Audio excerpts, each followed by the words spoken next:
of race class. Once a month, what do? We teach a class that really looks at the restriction of the teaching of race and racism in public schools and government entities that we have seen that is spread across the country. In our effort to respond to this, Boston University law professor Jonathan Feingold and myself, Arnie Arneson with The Attitude, offer a once-a-month conversation where listeners can hear what it's like to approach race and racism from the place of curiosity and history, rather than fear and anxiety. And Jonathan, I can't believe we're up to episode number 30. Think about this. We started this almost 3 years ago, and we're still doing it. But more importantly, probably it's needed now more than ever. Yeah, one of the few good things Chris Rufo gave to the world. Yes, it's race class, unfortunately. But episode 30 is entitled Asian American is Not a Color, a conversation with Professor OiYan Poon. Now, Professor Poon, I want to let you know that I'm dedicating this conversation to someone very near and dear to my heart. I only have one grandchild. You know what my grandchild's name is? Gong Mei Jin. My granddaughter was born in Shanghai. Her father is Chinese. Her mother is my daughter. She is an Asian American. They escaped Shanghai right at the end of the lockdown. I had never met her because she was born during the pandemic. And anything I can do to ensure a better world for her is something that I am absolutely committed to. So this conversation is both important, I think, for my audience, but it's also incredibly personal for me. So thank you so much for setting this up. I'm really grateful, Jonathan. I'm not sure you were aware of this, but as I was reading all the content, I was like, oh, I'm so excited that we're doing it. So Jonathan, introduce our guest. Thanks, Arnie. Always happy to be with you. And I just want to name the title of the book again. So Asian American is Not a Color. It's a recent book that OiYan recently released and is on a book tour among some book tours now. And so I'm hoping to be able to catch her this upcoming Friday in Somerville. I guess this upcoming Friday will be last Friday when a lot of people hear this. But so excited. And so Dr. OiYan Poon's an educator, author, speaker, and race and education scholar, senior research fellow for education equity at NAACP LDF Thurgood Marshall Institute, and co-director of the College Admissions Futures Collaborative. Her research is focused on racial politics of Asian Americans, education access, affirmative action, admissions systems and practices. The author of the book that I just mentioned, which the full title is Asian American is Not a Color, Conversations on Race, Affirmative Action and Family, that explores how Asian Americans are shaping the future of race relations through debates about education policies like affirmative action and using personal narrative and interviews of Asian Americans across the country. These episodes that we do are not very long, and so I'm going to just get into some questions. But first, again, just want to thank OiYan for being with us. And I'll invite you to share anything else that you want to. But the first question that I'm just going to ask is, this is a question that we ask a lot of our guests who join us. Where was your racial education? And sort of thinking about the term broadly, but how did you learn about this thing we call race? Was it in school? Was it out of school? Was it formal? Was it informal?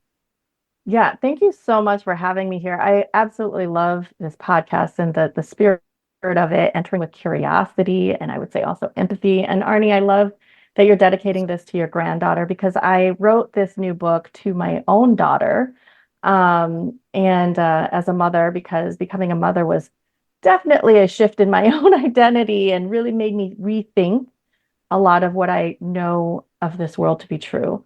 But Jonathan, to your question, which I absolutely love, I consider myself a race scholar, an educator, and a mother. And mothering is certainly being an educator in a very, special kind of way. And so my racial education, I think of in two ways. As you mentioned, kind of the informal and the formal. It really started when I was a kid in Western Massachusetts. I was born to working class immigrants from Hong Kong in Boston, and grew up in Massachusetts. So this week is kind of a little bit of a homecoming with this book, which is really special. And, I think growing up in Western Massachusetts, my community was very much, it was a working class immigrant white community, mostly Portuguese and Polish. And I heard on a regular basis, I was bullied pretty much on a daily basis and told to go back to where you came from. From I was born in Massachusetts, but my classmates, many of them were immigrants, were indeed immigrants. They were white immigrants, and they were telling me to go back where I came from. And I just found it, even at a very young age, very like jarring. Like, wait a second, you just got here. You're still learning English. And what is this about? And I think I concluded at an early age, I think this is race, this is racism. And I was always curious about what this all meant. I didn't see a lot of narratives about Asian Americans in the world around me. The racial education I had was very Black centered, which was really a life raft for me emotionally, to have some kind of a model to hang on to. And then later, I think in college, I mean, why we have to wait until college for the most part, when most people don't go to college, to actually have some form of formal education and someone to really be there to coach me and teaching me and guiding me and asking questions and just feeling out the world and making sense of it. Thank you. There's so much interesting in there to unpack, including just the experience of being someone who, so you're describing like other children who were picking on you, who were themselves recent immigrants to the United States, but even in that time, learning the racial language of the United States. And like who, like what are the people and what are the cues of the people who are not quote unquote from here or are from here, which is just like another really sort of interesting reflection or salient reflection of how powerful race is and how we're all learning it, even if it's like in an informal way that's not actually manifesting in positive ways. So the next question I want to pivot to, and this is sort of like Asian American 101.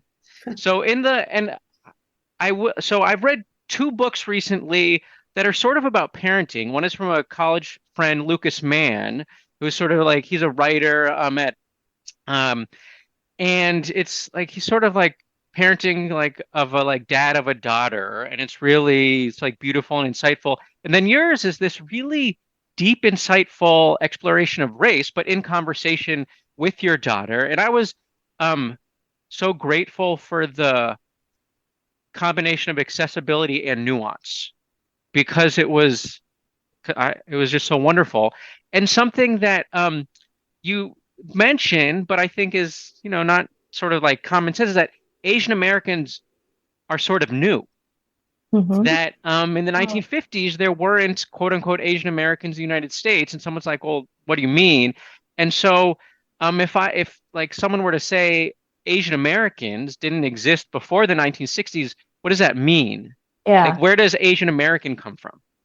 Yeah, I mean, and I love this question. It's really the label, right? I point out in the book that this name, Asian American, didn't exist until the 1960s. The people, right? The diaspora of people from Asian places, certainly we were here. Some have documented back to the 1500s, Filipinos being the first to be here on what is now, the continental United States. But the term Asian Americans didn't exist until the 1960s.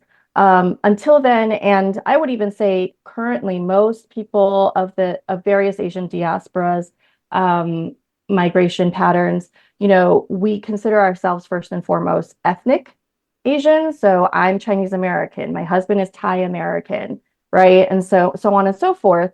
It's that ethnic identity first and foremost, but it was much more salient prior to the 60s, prior to the civil rights movement, the women's rights movement, the anti-war movement, the third world liberation movement, and Black Power movement in particular really inspired these various Asian folks on college campuses, which were finally becoming more racially integrated at the time, right? Like shortly after World War II, we're finally coming into racial integration and diversification of our college campuses. So for the first time, a lot of these segregated ethnic communities were coming together, and inspired by especially the Black Power movement, I think Asian American young people on college campuses said, hey, sure, I identify as Filipino, as Indian, as Korean, as Japanese, but we could have more power politically if we work in solidarity to address shared common interests. And that solidarity is not easily won. So it's a practice, as I talk about in the book. Yeah, and so I think we'll get to in a later question about sort of solidarity now and efforts to divide racialized communities in the United States, in particular for Black Americans and Asian Americans, as a sort of tool of identity politics.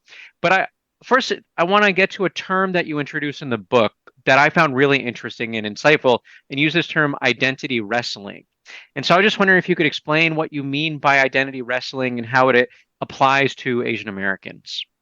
Yeah, so that term, I was really inspired by Professor Carol Lee, emeritus at Northwestern University. She gave a talk I listened to, and she was talking about how, basically identity, if it's about how we come to understand ourselves in relationship to the world. She gave the example of Marian Anderson, who wasn't allowed to give a concert by the Daughters of the American Revolution. And so she gave it on the steps of the Lincoln Memorial. And she called that identity wrestling, really putting forth what does it mean to be American, right? In that instance and case, and really wrestling it's a civic engagement is how Dr. Lee really talks about it. And in that moment, as I listened to Dr. Lee talk about this concept of identity wrestling, I thought about my own community of a diversity of Asian Americans who have been, for the last decade, really wrestling with each other internally about what it means to be Asian American in relationship to other people in this world. And because my research area is really on the politics of education policies, I thought about how we were wrestling with each other about, what does it mean for us to participate in public education, and how do we share these, institutions together in a multiracial democracy or not, right? I think, unfortunately, what we're seeing is some Asian Americans who are engaging in what some would call maybe even opportunity hoarding, rather than sharing, and not engaging in solidarity. So, Jonathan, can I just step in? Because as I'm listening to this identity wrestling, and I'm thinking about my granddaughter, and I'm asking the question, what does it mean to be an Asian American? But there's something interesting. Asian American is not a color. So, Jonathan, you do a follow-up. Then what is it? So you talk about now, instead of it being Chinese American, Japanese American, Indian American, that suddenly now became Asian American. And that's a new concept. There was now a sense of Velcro to hold these communities together, which I think is incredibly important. That's why I'm a big union supporter. You want to bring workers together, whatever it is, that there's strength in numbers. But then my question then becomes, so what is it to be an Asian American? Mm-hmm. If it is not a color, is it related to geography? Is it, I sound naive here, but I'm just trying to even answer the question in my own head. Yeah. Thank you so much for that question. And I think in short, it is a political identity. Okay. And we can all identify in multiple ways. So I identify politically as an Asian American, and at the same time, I also identify as Chinese. My daughter identifies as Thai and Chinese and Asian American, right? And so all of these things can be held at the same time, the ethnic cultural and the political cultural. I argue in the book, at the end of the conclusion of the book, I write to my daughter and I tell her, I really hope that she takes up this tradition of political solidarity for justice, that it's cross-racial, it's in collaboration with other ethnic Asians, but also, other folks, and that there's a long history of laws and policies that have also defined us. So there's this tension between structures and systems, immigration law in particular, right? At one point, 100 years ago, there was something called the Asiatic Barred Zone, right? I think some people have heard of the Chinese Exclusion Act in 1882. That actually expanded from the Chinese Exclusion Act to the Asiatic Barred Zone by the 1920s. And so there are these shared threads of history that have formed and shaped the contemporary realities that we have today. And so that racialized immigration policy didn't end until 1965, right? And so that's also perhaps another significant reason why Asian Americans didn't really exist, so to speak, in large numbers until the 60s and 70s.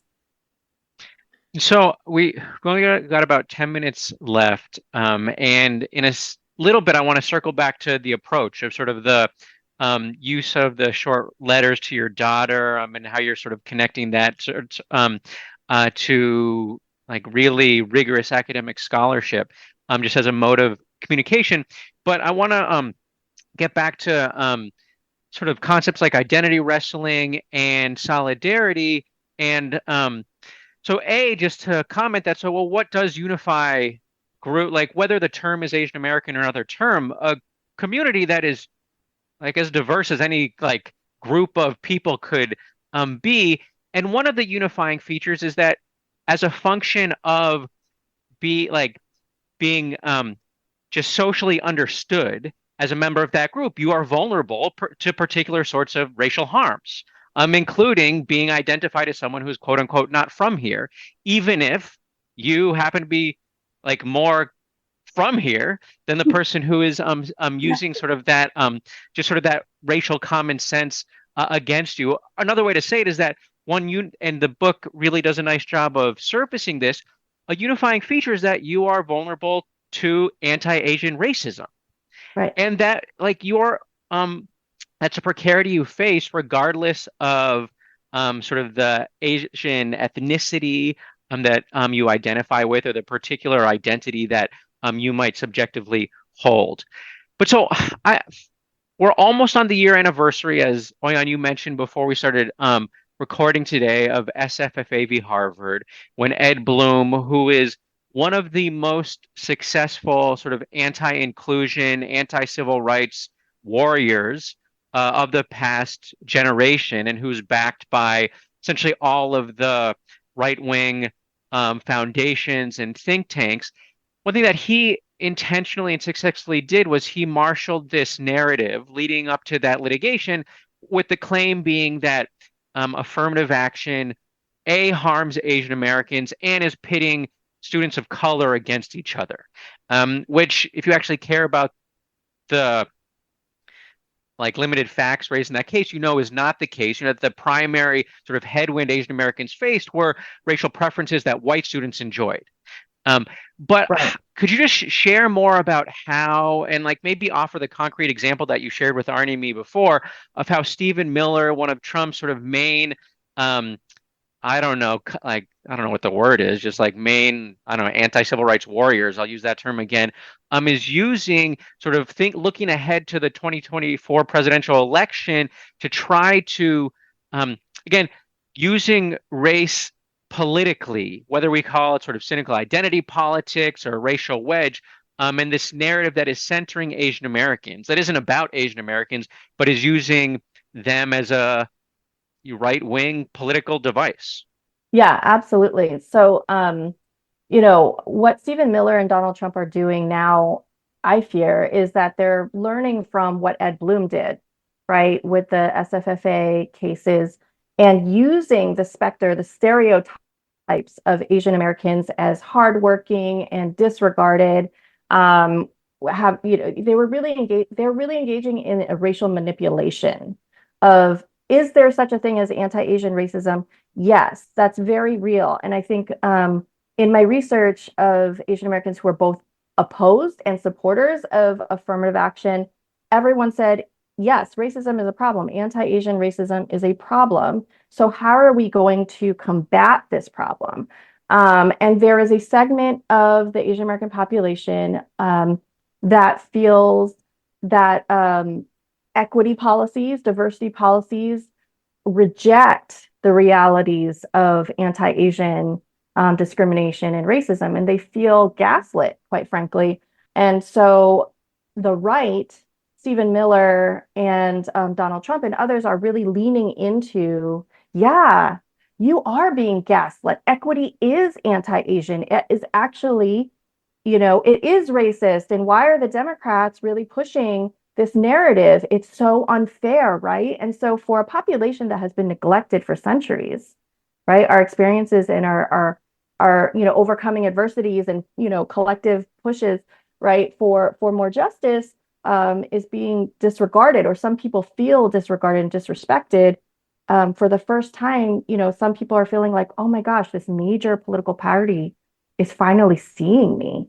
It's an invitation into power, right? And it's a manipulation of, I think, a racial illiteracy within not just Asian Americans, but across the country, of not understanding the long histories of systemic barriers and racism, and the political movements that we've all been part of to push against racism. And they're twisting all these words because when you're illiterate about racism, it's easy, and you're fearful and you have all these emotions, it's easy to pull into them. So I sent Jonathan and Arnie a link to a 2022 midterm election mailer. Stephen Miller and his team paid $33 million for this mailer. I received it in very deep blue Chicago. My friends received it in New York City, Oakland, San Francisco, LA, across the country. Anyone with an Asian surname and was a voter on the voter rolls got this mailer, and it said that the Democrats, and it had the scary picture of President Biden saying like equity is anti-Asian. The Democrats want to keep Asian Americans out of our colleges and out of power. It was very scary and just ridiculous. So I've heard that you've given some talks, and you said both the opponents and supporters of affirmative action had no idea what they were talking about. I love that line. A great majority of them believe the myths, which explains the mailer. It completely explains the mailer. So if you don't know, and you had said both sides didn't know, that's the thing. Even those that were supporting it believe the myths. So if you believe the myth and you're like, well, I'm going to get beyond the myth, but you still are incorporating the myth in your support in your head, and then you get that mailer. I mean, how brilliant is that? So then I guess the question then becomes, how do we do myth busting? Because we haven't taken the time to tell people this is the facts, this is that, this is the fiction. And we have never done that. And in the end, you do want to support diversity. White, black, Asian American, you want that diversity. There's a value to learning from each other. And the last thing you want to do is to play the wedge. And yet how successful they are when you actually ask, and I talked to my little granddaughter, like, what does she want? She wants to be in a classroom where she can be seen and be part of that classroom. And that is really, in some ways, a sense of diversity that will both benefit her and the other kids in that classroom. Absolutely. And I think how we overcome this division, because it's really the powerful trying to engage in a power grab through division, right? So how do we overcome this? We really need to do, lift up podcasts like yours, really engage in these storytelling and conversations, daily conversations outside of, the rhetoric of social media oftentimes, right? So how do we disrupt that noise and remind everyone like, hey, if we're feeling neglected, we want more diversity. And I think there's some folks, there's organizations, grassroots organizations like Asian American Futures that have been really pushing forward. There is hope. People do want this, right? So what I find interesting is after I finished the research on Asian Americans and affirmative action and whether they support or oppose it, there's been these movements across the country for incorporating Asian American history into K-12 curriculum.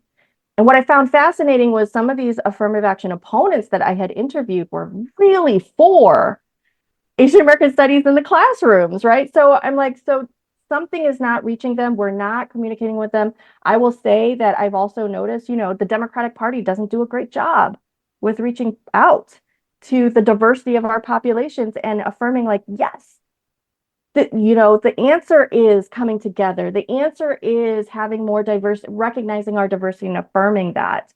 And the messaging is just not there.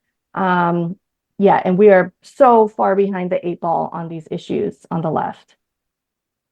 So we only have about a minute, which is hard because I would love to continue this conversation. But I would love just to finish, OiYan, if you could just share a little bit about how you came to the idea of the particular structure of the book because, again, maybe it's because I'm a parent of a young kid that it was so inviting to me, but I just found it such just such a accessible way to engage such a hard topic. Yeah, I mean, with the last minute, I mean, why did I do this? I wanted some hope. I needed hope. And every time I looked at my daughter, I'm sure you feel the same way with your kids, your grandkids, you see hope, right? The way they talk about the world is different. The way they're asking questions is different with that curiosity and that empathy and that desire and dream for peace. My daughter is always talking about environmental justice, right? And it's all about the future. So what can we do now in this present moment to uplift in an intergenerational way a more hopeful future? And so I think I was really grasping for hope. I need to thank both Jonathan Feingold and OiYan Poon for this amazing conversation. We're up to episode 30 of Race Class. We've been talking with OiYan Poon, who wrote the book Asian American is Not a Color. I hope you come to Concord, New Hampshire and talk up here as well. I'll bring my granddaughter. Thank you, Jonathan, so much. All right, everyone. This is the monthly edition of Race Class. Talk to you next month.